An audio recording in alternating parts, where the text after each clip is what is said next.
Bonjour à tous et à toutes, aujourd'hui dans un contexte de crise économique, politique mais aussi écologique et surtout écologique, j'avais envie d'aborder les deux angles d'attaque dont nous disposons pour inverser la tendance et changer le monde. Rien que ça. Alors, la première des choses qui s'offrent à nous, ce sont toutes les actions individuelles que l'on peut faire. Alors on verra d'abord ce qu'on peut faire, mais surtout les limites de ces actions et pourquoi est-ce qu'il faut surtout mettre l'accent sur les actions collectives. Pour désigner tous ces actes individuels qu'une personne peut faire, on emploie souvent l'expression faire son colibri, et ça vient justement d'une légende amérindienne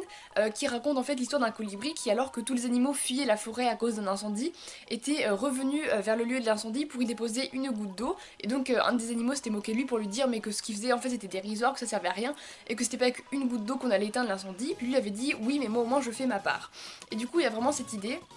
qu'on est tous des petits colibris et qu'on peut tous apporter notre pierre à l'édifice pour bâtir un monde meilleur, par exemple notamment avec des actes au quotidien, ne serait-ce que voilà, éteindre la lumière quand on sort de la pièce, couper l'eau quand on se lave les mains, et donc on va dire que voilà, on a fait sa part voilà, envers la planète, envers la nature et tout ça. Pareil, il y a aussi une arme que je trouve très importante, c'est celui du boycott, et donc c'est tout simplement refuser d'acheter certains produits parce que leur éthique ne nous correspond pas. On l'utilise par exemple quand on refuse les produits animaux pour justement lutter contre l'exploitation animale. On l'utilise aussi pour lutter contre le capitalisme et l'industrialisation, dès qu'on veut pas acheter de produits industrialisés et transformés.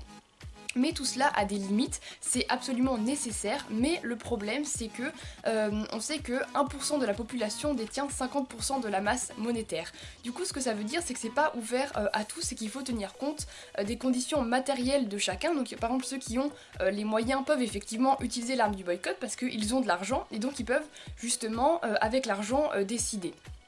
de ne pas acheter un produit pour en acheter un autre. Par exemple, acheter des produits bio, qui sont un peu plus chers que les produits non bio, en tout cas pour l'instant. Mais du coup, c'est que les plus aisés qui peuvent en fait utiliser cette arme-là, parce que ceux qui n'ont pas les moyens n'ont juste pas le choix. Et on voit surtout cette disproportion avec vraiment les 1% qui détiennent 50% de la masse monétaire. On voit bien qu'il y a complètement un dérèglement et que du coup on peut pas s'appuyer simplement sur les individualités et sur les actes individuels, mais que justement il faut prendre conscience qu'on appartient tous à une même classe, qu'on a tous des intérêts en commun contre un ennemi en commun, et donc vraiment se souder et mener des actions collectives, notamment avec par exemple les manifestations ou les grèves, et surtout les grèves générales. Et donc il faut vraiment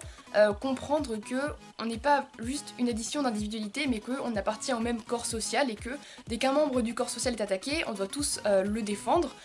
et ça revient finalement à nous défendre parce qu'on appartient à l'humanité, et on appartient surtout aux défavorisés, puisque... Enfin, pas aux défavorisés, par exemple moi je n'appartiens pas aux défavorisés, mais ce que je veux dire c'est que... il y a d'un côté 1% des personnes et de l'autre 99% des personnes. Donc il y a d'un côté vraiment ceux qui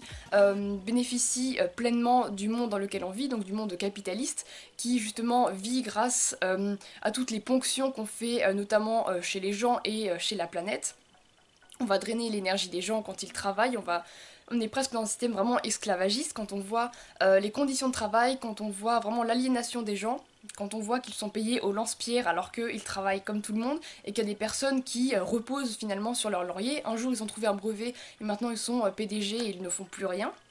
Et on voit qu'il y a vraiment un décalage énorme entre ce que gagnent les salariés et ce que vont gagner les PDG. C'est un décalage qui n'est pas justifié, puisque on peut gagner plus que ses ouvriers, c'est pas un problème, mais c'est vraiment le fait qu'il y ait autant d'écart, et le fait qu'il y ait autant d'écart entre 1% de la population mondiale et le reste. Et donc du coup, ce qu'il faut, voilà, je vais vraiment insister dessus, c'est réussir à se souder et à faire des actions collectives. Par exemple, la grève générale, ça permet de bloquer tout un pays, mais pour ça, il faut qu'on se rende compte qu'on doit vraiment s'assembler pour y arriver, et que c'est pas simplement en faisant les choses dans son coin qu'on va changer le monde.